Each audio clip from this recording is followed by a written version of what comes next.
As co-chairs of this year's event, we would like to welcome all of you to the event for women, the Jewish Federation of Southern New Jersey's premier multi-generational women's event to benefit the 2014 annual campaign. We're here tonight to support a multitude of programs and services in our local community, in Israel, and around the world. We want to thank you for participating in our Mitzvah project this evening to benefit students in Title I elementary schools currently participating in the Jewish Community Relations Council's Bookmates Literacy Program. On a night celebrating Jewish women, we would be remiss if we didn't acknowledge how lucky we are to have so many remarkable female leaders throughout the Federation and its family of agencies. We thank all of you for being here tonight. The Jewish Federations of North America touch more Jewish lives on the planet compared with any other organization in existence. We affect them in countless ways. By giving to the Federation, so do you. It is now my honor to welcome our Federation President, Betty Adler, to bring us the global good that Federation provides to a more personal level. In many ways, Federation is a large, extended, but still close-knit family. On October 14th, just one day after I was installed as president for the second year of my term, my nice, comfortable world turned upside down. My husband, Frank, was diagnosed with stage 4 incurable cancer. Less than 6 weeks ago, I lost my very best friend and my soulmate. Federation has been here to help me throughout this unspeakable time, during Frank's illness and in these painful weeks since. Federation is family, reaching out to provide help and a connection, with friendship and hugs and lots of love. I've never felt more in awe of the organization as I have these past 6 months, as my husband Frank battled with grace, with dignity, a very painful cancer that had spread to his bones. It's hard for me to adequately express just how grateful I am for the Jewish Federation and our family of agencies. From the immobilizing moment when we first received the diagnosis, the overwhelming show of support, meals and visits coordinated by the Federation staff, volunteers, board members, friends that have become like my family, late-night listening ears, all easing the burden so that I was able to treasure every last precious minute with my husband of 34 years. I've been deeply moved by how much our Federation steps in at times of both personal and communal crises, and it comes together to help. The love and the support has been remarkable. So many people reached out with prayers, hugs, errands, food, shoveling snow, whatever else was needed without my even asking. Our extended Federation family truly is a gift. Federation is an amazing organization that functions with and through our agencies. We really embody our tagline, the strength of a people and the power of community. Federation truly makes a difference in people's lives every day, especially our own. Thank you. Tonight is about women, and I would like to take time to honor all of you.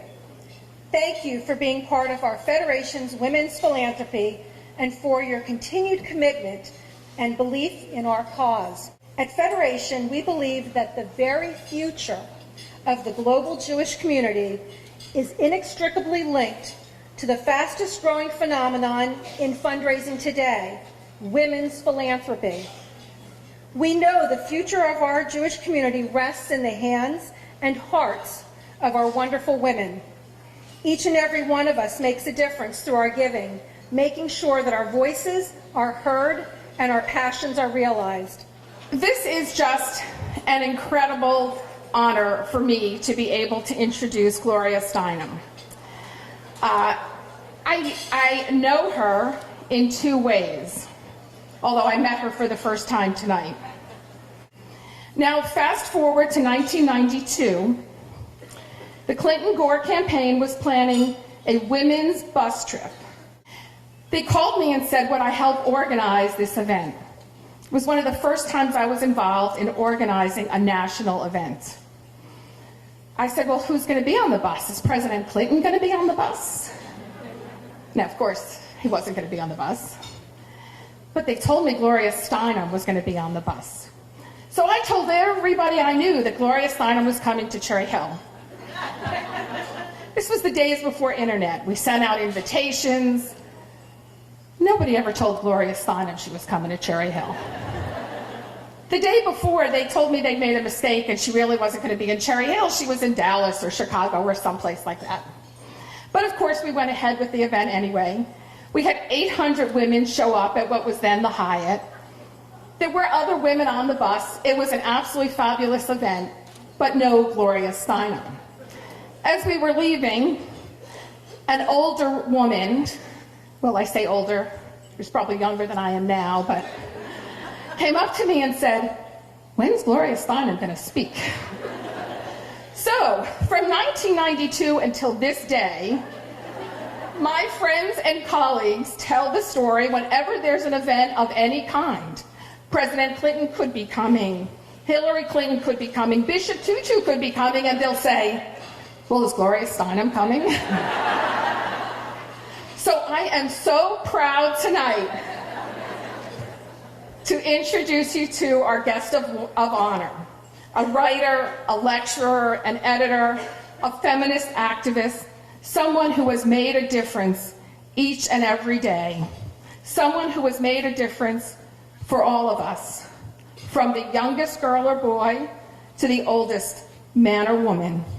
Gloria Steinem has changed our lives.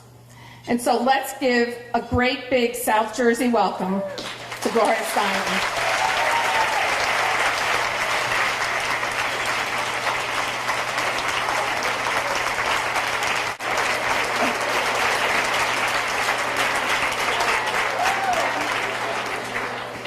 Well, are we going to have a good time tonight or what? Actually, Susan you look great, was telling me that story, which is actually my nightmare, you know, that I'm supposed to be someplace I don't know I'm supposed to be and people are mad at me that I'm not there. So thank you for purging the nightmare. Thank you for being a mayor. Great. And thank Susan and thank Betty both for telling stories. The women's movement and every change that I know of has come out of stories. And we need to bridge the distance with stories and listening to each other's stories between males and females and between the so-called masculine and the so-called feminine, which are really all human. I think that roles based on gender may be no more humane or inevitable than those based on race or caste or class or anything else that isn't either earned or chosen. We are also the biggest source of cheap labor in this country or in the world. And a lot of people are making a lot of money off our work. Think about the economic stimulus, for instance, that we talked about so long during the economic crisis. All right, the truth of the matter, the rock bottom truth of the matter is that the biggest economic stimulus this country could ever have would be equal pay. And if you paid women equally for the comparable work done by white men, you would have $220 billion more in the economy every year. That's huge. And you know those women are not going to put it in a Swiss bank account. No. We're going to spend it, right? And we're going to nourish the economy. Then there is the fact that at least a third of the work in the country that is productive, nationally necessary work isn't called work at all. It's all the work of raising children, of taking care of invalids, of the elderly, all that work of caregiving is a third of the work in this country. It's actually more than half of the work in many other countries. And it is completely free. Homemakers are called women who don't work. Homemakers happen to work longer and harder than any class of worker in the United States. So It seems to me clear that we in this room, the friends and sisters in this room, have worked a huge revolution already just to realize that it doesn't have to be that way. Just to have got to the point where we know we are not crazy, the system is crazy. And we have made huge strides in mutual support, in telling each other stories, in all those small groups, in understanding and having the revolutionary idea that we are full human beings. Imagine that. We have made huge, huge steps, and we have huge steps to go. We will, for instance, take there's the question of equal pay. We all know that, all right? There's also the question of the caregiving work. That could be easily given a value, an attributed value, by giving it the value the money you would need to replace that work, right? Valued at replacement level.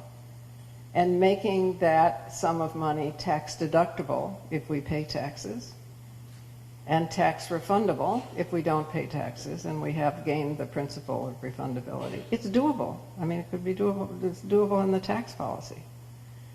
And that's the next step after equal pay, because that changes our idea that values all productive human work, not just some. And then there's the question of parenthood. If I hear, "Can women do it all?" one more time, my nonviolence may be gone. Of course women can't do it all can't have it all if you have to do it all. And who wants it all? I mean, but nobody ever asks men this question. I mean, women are leaning in, but men are not leaning out.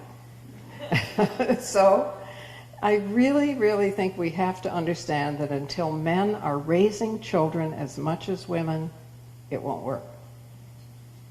And until men are raising children, and are raised to, I don't have children, but I was raised to raise children. So I was raised to be empathetic, to pay attention to detail, to, all those qualities that are wrongly called feminine, but are just human, are developed in women and much less developed in men, which means that men are missing some of their human qualities too. Kids are never going to grow up knowing men can be as loving and nurturing as women unless they see it. Until women are no more responsible for children than men are, we have a few little things to do, I would say, don't you think? It's not surprising it's going to take us a while. It took 100 years for the abolitionist and suffragist movement to gain a legal identity as human beings. It's likely to take 100 years now to get legal equality, having got a legal identity. And even then, we'll have more in the future, until we once again have cultures in which we understand that we are linked, not ranked. So we're it, folks, here. We are the revolution. We are the revolution, or the evolution, given how long it's going to take. And everything, absolutely everything we do matters. But I find it interesting to think about a bird with two wings. If one wing is broken, the bird can never soar. And you and I, in this room, are mending the other wing for the whole human race. Thank you. Now we have our organizing meeting.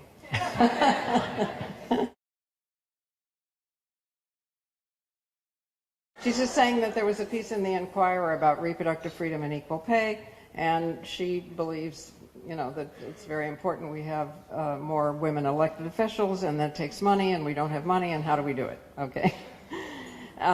We do it by getting out the vote.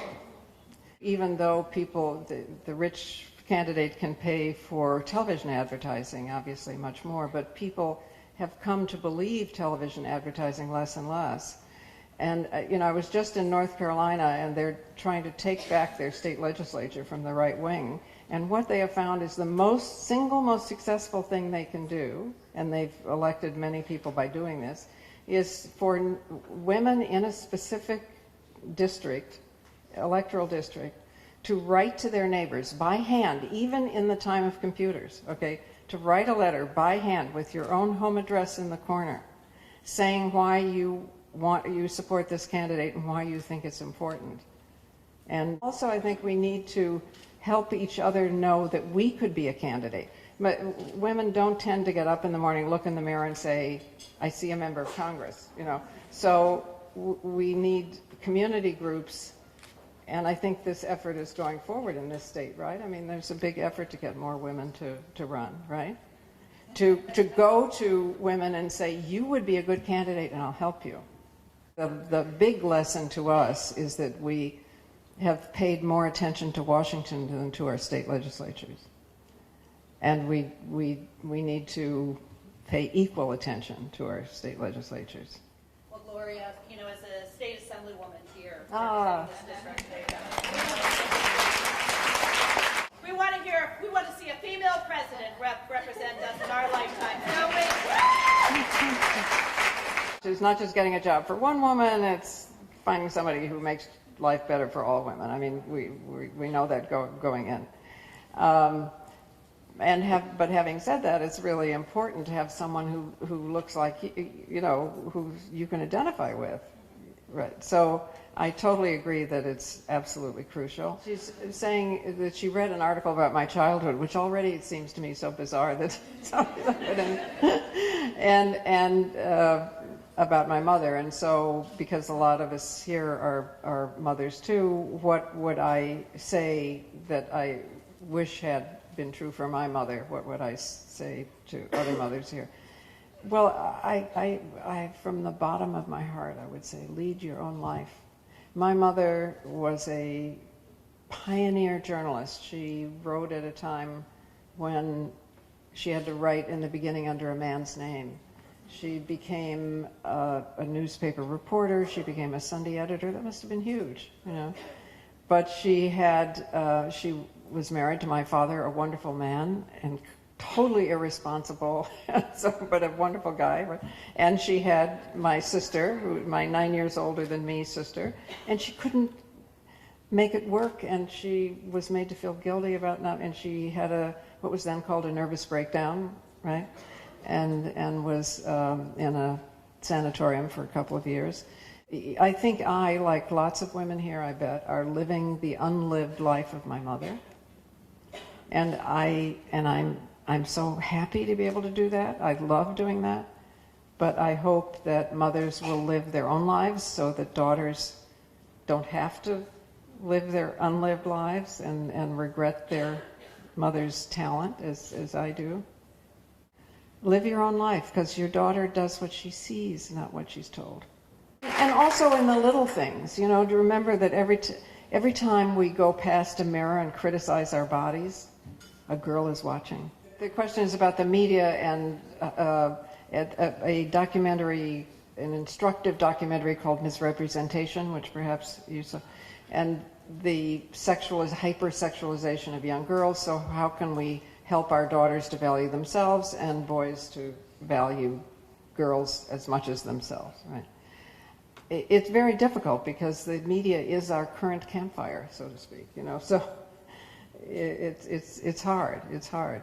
But we can do two things, I think. We can use it to teach with, so that, little girls who begin to notice that Barbie falls over flat on her face. We have chick flicks, but the truth is we also have prick flicks. Okay, so why? We need to help. We need to use the media to teach with, and also going on a fast every once in a while, and just looking at real people. But you can all write to the publisher, who's the person who is responsible for making money of a magazine, online or otherwise, and say, you know, I'm not going to support anything advertised in your online magazine. I'm not going to buy your regular magazine if it has all these unreal images. It is up to each of us to pressure in any way we can. We don't have to buy those magazines, and I agree. I was just saying that we should let them know that we're not buying. Talking about a clinic near you, right, that has all the picketers outside, you know, all the anti-abortion picketers outside, and trying to force women to have children they can't care for. And what can we do? The things we can do, which is to be a clinic escort ourselves and go with those women and support each woman and say, we're here, we support your making a choice, we, you know, are a protection between you and those picketers. And we need to support those clinics and the people who are working in those clinics, and we need to control our state legislatures so they don't issue any restrictive legislation. All right, we've begun to organize a little bit.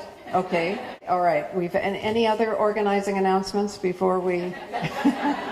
The question is about the word feminist, and that for her it's an honorable, great term, but for younger women, for millennials, it isn't always, and how come? All right, first of all, it is more popular than it used to be. It's also true that it's not the only word. There's womanist, there's mujerista, there's girls with 3 R's, which I love. We can use different terms and mean the same thing. But the backlash has, of course, devoted itself to distorting what feminism means. I just have to send people to the dictionary. And when I'm really frustrated, I confess that I say, well, you have two choices. You can be a feminist or a masochist. That's it.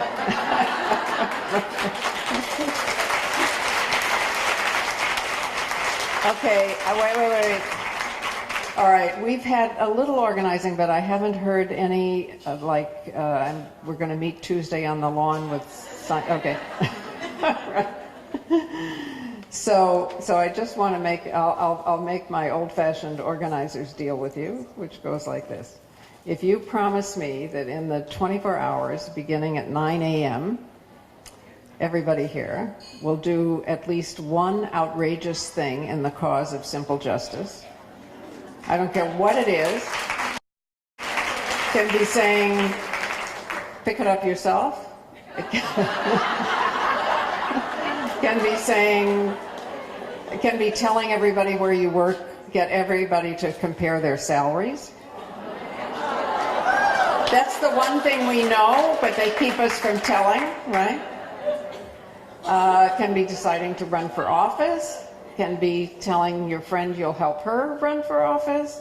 I don't know. I mean, supporting you in the state legislature. It's entirely up to you. But if you promise me that you'll do this one thing beginning at 9 a.m. tomorrow in that 24-hour period, I promise you that I will do one outrageous thing too. And what that means, wait a minute, what day of the week is tomorrow? Friday. Okay, that means that by the weekend, the world will be better. And you will have such a good time.